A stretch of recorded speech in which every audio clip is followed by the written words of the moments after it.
तो आप देखते तो हैं, लेकिन जो बोल रहे हैं उसे नहीं देखते, जो बोलने के बीच में सोचते हैं उसे देखते हैं। जो चीज अस्तित्व में आई नहीं है अधिकतर हम उसको देखते हैं। आप गौर करना, बहुत अच्छे से गौर करना कि जो चीज अस्तित्वान अभी हुई नहीं उसके बारे में हम सोचते हैं। हमारा देखना तो कायदे से होता नहीं है, सोचना होता है। हम उसके बारे में सोचते हैं और जो घटता है उसके प्रति हम एब्सेंट रहते हैं, और जो अभी घटने वाला है या जो घटे ऐसा हम सब सोचते हैं। उदाहरण के लिए मैं एक बात कहूं, जैसे आप बोलते हैं, उसको सुनते नहीं। क्यों नहीं सुनते? क्योंकि बोलने के साथ आप सोचते हैं, कुछ और सोचते हैं, और जो बोलते हैं उसे सुनते नहीं, उसे देखते नहीं। अगर कोई व्यक्ति बोलने के साथ देखना शुरू करे, बोले और ठीक बोलते हुए देखे, वो दृष्टा भाव है। जब हम बोलते हुए देखते हैं तो जो हम बोलते हैं उसे हम पचा लेते हैं, उसका उपयोग हो जाता है, वो एनर्जी में कन्वर्ट हो जाता है। वो बोलना व्यर्थ नहीं होता, उस बोलने का मूल हो जाता है। क्योंकि जैसे ही जिस चीज को हम देखते हैं उसे हम पचा लेते हैं, ऐसे समझिए।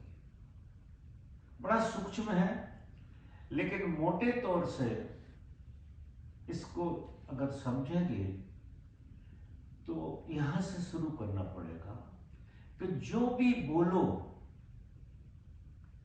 उसे सुनो, जो भी बोलो उसे सुनो। जब तुम सुनोगे बोलते हुए तो देखना हो जाएगा। अगर आप सुन नहीं रहे हैं और देखने का प्रयास कर रहे हैं तो विचार है बीच में, फिर तुम सोच में चले गए, देखने में नहीं आए। और यदि तुम बोलते हुए सुन रहे हो तो तुम देख रहे हो। वहां जो अगला विचार आएगा, जो वाणी में आएगा, उसके और इसके बीच में गैप आएगा। गैप क्या करता है कि जो घटना घटती है उसे पचा लेता है, जो भी घटना घटती है उसको गैप पचा जाता है। तो जिन मित्र ने पूछा है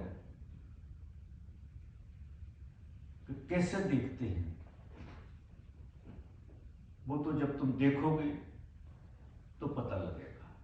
तो हमें शुरू कहां से करना है कि हम बोलते हैं और हम सुनते हैं। अभी पहले शब्दों से शुरू करेंगे। जो शब्द बोलेंगे उसे सुनते हुए बोलेंगे। जब कोई व्यक्ति सुनते हुए बोलता है तो बेहोश नहीं हो सकता। बोलते हुए तुम कल्पना में जा सकते हो, भविष्य में जा सकते हो, अतीत से जोड़ सकते हो उसके लिए। लेकिन यदि तुम सुन रहे हो साथ में तो कोई उपाय नहीं है कि तुम विचार में चले जाओ, कल्पना में चले जाओ। तुम वर्तमान में होगे ही। कहने की बात है कि देखना होता है। जो चीज वर्तमान में होती है वो दिखती ही है। जैसे देखो, ये शरीर तुम्हारा वर्तमान में है तो ये दिख रहा क्योंकि ये वर्तमान में है, और जो इसके बारे में सोचा जा रहा है वो कल्पना में है। तो जिस तरह से वर्तमान में तुम इस शरीर को देख रहे हो, ऐसा ही वर्तमान में तुम शब्दों को देख सकते हो। वर्तमान और देखना दो चीजें नहीं है। जो चीज वर्तमान में है तुम ठीक उसी चीज को देख सकते हो, और जो चीज वर्तमान में नहीं है उस चीज को देखना असंभव है। अधिकतर हम जहां होते हैं वह नहीं होते, तो देखना कैसे हो सकता है? तो हमें शुरू करना पड़ेगा, और शुरू करने के लिए सबसे ज्यादा अच्छा उपाय कोई है तो वो सुनना है। Listen together. आप साथ साथ दोनों इंद्रियों का उपयोग कर रहे हैं। दोनों इंद्रियां दो नहीं है, बोलना और सुनना दो नहीं है, वो एक ही है। लेकिन हम एक का उपयोग करते हैं और दूसरी इंद्रिय को छोड़ देते हैं, इसलिए हम कल्पना में चले जाते हैं, इसलिए हम बेहोशी में चले जाते हैं। इतना सार सूत्र है ये कि आप जितनी साधनाएं कर रहे हैं उन सब का परिणाम आपको इस सूत्र के साथ नजर आ जाएगा। जब इस सूत्र को जीना शुरू करोगे तो आपको पता लगेगा कि वर्तमान होता क्या है। वर्तमान हमारा इतना प्रसाद से भरा हुआ है, इतना आनंद से भरा हुआ है कि वो आपके ऊपर आनंद की वर्षा करता रहता है। किसी भी कोने से कोई वर्तमान को पकड़े, वर्तमान हमेशा सुखदायी, परम सुखदायी। जो जिस क्षण में तुम हो उस क्षण में है, लेकिन हम उस क्षण में नहीं है। वर्तमान उस क्षण में नहीं होता है, उस क्षण में आनंद होता है जिसकी हमें खोज है। तो मित्रों, देखना वर्तमान का हो सकता है। सिर्फ तुम वर्तमान को देख सकते हो। जीवन को इस तरह से ढालो, इस तरह से ढालो कि ज्यादा से ज्यादा आपको वर्तमान का एहसास हो। उसके परिणाम में देखना होता है। तुम सीधा नहीं देख सकते। बड़ा प्रयास करते हैं लोग कि मैं देखूं, मैं विचारों को देखूं, मैं भाव को देखूं, मैं शरीर को देखूं, लेकिन कैसे? कोई चीज वर्तमान में है ही नहीं तो दिखेगी कैसे? दिख जब भी सकती है जब वो वर्तमान में मौजूद तो होना चाहिए, और आपकी मौजूदगी अगर उसके साथ जुड़ी है तो आपका देखना, उसे आप देखना कह सकते हैं भाषा में, लेकिन वो मेरी दृष्टि में होना है। देखना नहीं है, होना है। देखना कभी होता ही नहीं है, होना है। क्योंकि शरीर को क्या देखोगे? शरीर है, वर्तमान में है तो शरीर है, इसका देखने का क्या है? कायदे से ये होना है, ये देखना नहीं। वर्तमान हमेशा होने से जुड़ा हुआ है। भाषा में उसे देखना भी कहते हैं। जब किसी से बोला जाएगा, जिया जाएगा तो होके जिया जाएगा। किसी को बताया जाएगा तो ऐसे बताया जाएगा कि देखना, कि देखना है। लेकिन जो जीता है वो होके जीता है, और हम होके नहीं जीते। हमारी सबसे बड़ी बुनियादी जो भूल है वो हम होके नहीं जी रहे। जी तो रहे हो, और मजा ये है कि तुम हो, प्रतिपल हो। वर्तमान के बगैर तुम जी ही नहीं सकते। वर्तमान और तुम्हारा होना दो नहीं है, सिर्फ गैप आ गया है कि जहां तुम हो वहां तुम नहीं होते हो, बस इतना भेद है। तो वो तुम्हारा होना तुम्हें एहसास नहीं हो रहा। और जितना जो व्यक्ति अपने होने को अनुभव करेगा उतना वो अपने में झरेगा, उसके अंदर कुछ अलग ढंग की ऊर्जा काम करने लगेगी। तो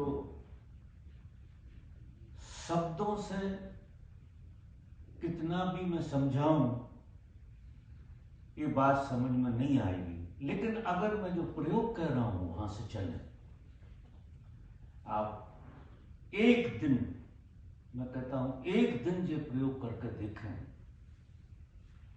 तो आप होने में आ जाएंगे। आपका होना और आपके होने का बोध होना, दोनों चीजें युगपत आपको अनुभव में होगी। यहां से जिंदगी शुरू होती है। धर्म की जो रीढ़ है वो वर्तमान है, और वर्तमान को मैं तुम्हारा होना कहता हूं, मेरा होना कहता हूं, इस जगत का होना कहता हूं, परमात्मा का होना कहता हूं। अगर इस सूत्र में उतर गए तो परमात्मा को ढूंढोगे नहीं, परमात्मा को जियोगे, परमात्मा जीने में आएगा। तरकीब बड़ी छोटी सी है, लेकिन कोई नहीं करता, क्योंकि लोगों को एक आर्टिफिशियल मजे में जीने की आदत हो गई है। वो है बेहोशी। बेहोशी भी एक तरह का नशा का मजा तो है। नहीं, लोग बेहोशी में क्यों जाते हैं? जिंदगी कट जाती है, क्योंकि वो भी एक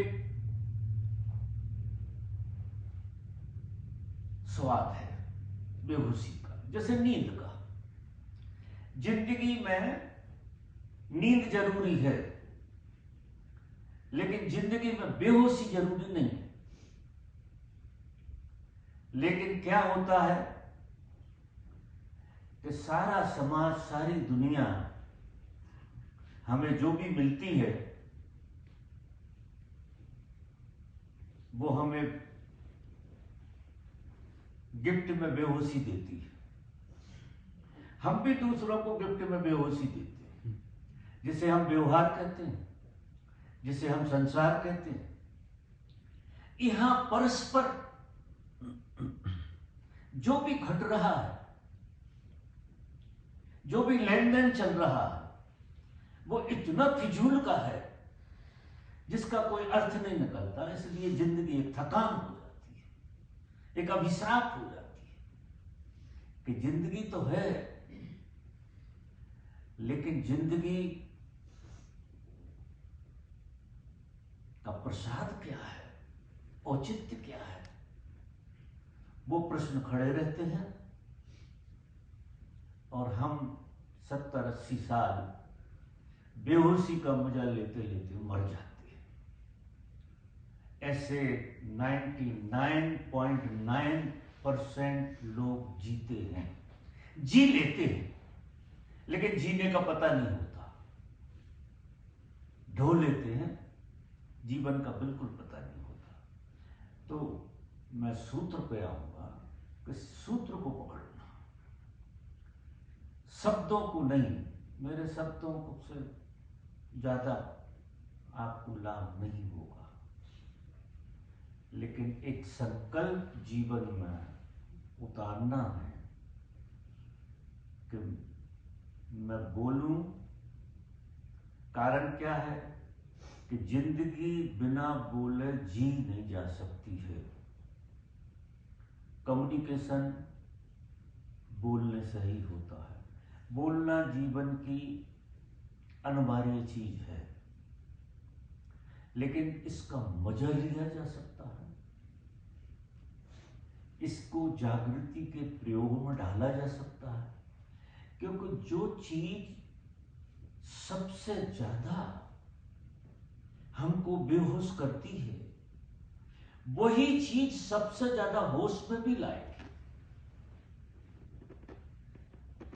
ये ख्याल रखना है, जो चीज सबसे ज्यादा, और सबसे ज्यादा बेहोशी में जाने का जो यंत्र है हमारा, आंखें भी इतनी बेहोशी में नहीं जाती, कान भी नहीं जाते, लेकिन ये बोलना बहुत बेहोशी में जाता है। जब कोई व्यक्ति होश पूर्वक बोलना शुरू करेगा, सुनते हुए, होश पूर्वक मीन्स तरकीब जो है कि आप सुनो तो होश होगा, तो वर्तमान में होगे, ये नियम। जब आप बहुत गहरे इसमें होते जाएंगे तो आप आश्चर्य करेंगे, आप विचारों को भी सुनेंगे, और जब विचारों को सुनेंगे तो विचारों को भी देखेंगे। तो अनर्गल विचार आपके अंदर से विदा होंगे, क्योंकि उन्हें टाइम नहीं मिलेगा। एक विचार के 10 विचार खड़े होते हैं बेहोशी। अगर एक विचार है तो कोई बुराई नहीं, उसमें ओवरलैपिंग नहीं होना चाहिए। एक विचार को आपने देख लिया, वो वर्तमान में आया, आपने उसे देख लिया, उसे सुन लिया, क्योंकि विचार क्या है, अगर गहरे से देखो, विचार जैसा नहीं है, तुम बोलते हो बिना वाणी के। विचार एक सूक्ष्म भाषा है जो तुम बोलते रहते हो। तो पहले वाणी पे होश सकेगा सुनते सुनते, फिर धीरे धीरे विचार के प्रति आप जागृत होगे। और जब हम विचार के प्रति जागृत होते हैं तो विचारों में अंतराल आना शुरू हो जाते हैं, गैप आता है, और वो गैप इतना प्रसाद से भरा होता है कि आपको नहला देता है। किसी ने एक दूसरा प्रश्न भी कहा है, क्या बुद्ध पुरुषों को भी विचार आते हैं, ऐसा कुछ पूछा है। निश्चित आते हैं, विचार के बगैर तो जीवन हो नहीं सकता, लेकिन गजब का गैप होता है। और गैप क्या करता है कि उस विचार को वही पचा लेता है, खाली हो जाते हैं, फिर दूसरा विचार आता है, वहां गैप है, वो गैप उस विचार को पचा लेता है। वो विचार अचेतन नहीं बनता। विचार तो बुद्ध पुरुषों को भी आएंगे, बिना विचार के जिया ही नहीं जा सकता, कोई उपाय नहीं। विचार जीवन के साथ जुड़ा हुआ, लेकिन ओवरलैपिंग और बेहोशी विचार नहीं है, इसे विचार कहेंगे भी नहीं। ये तो सारा का सारा उपद्रव है।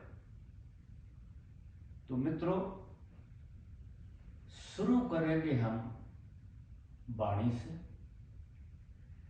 और संकल्प लेंगे एक जीवन कि अच्छा, आपका बोलना इतना कम हो जाएगा अपने आप। जैसे ही कोई सुनता हुआ बोलता है,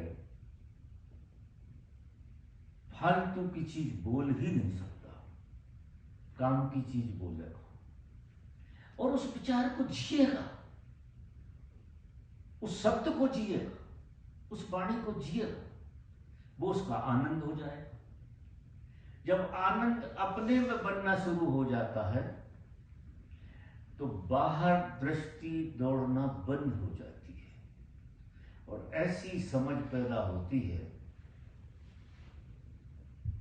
कि बाहर ना कुछ पाने जैसा है, ना कुछ खोने जैसा है।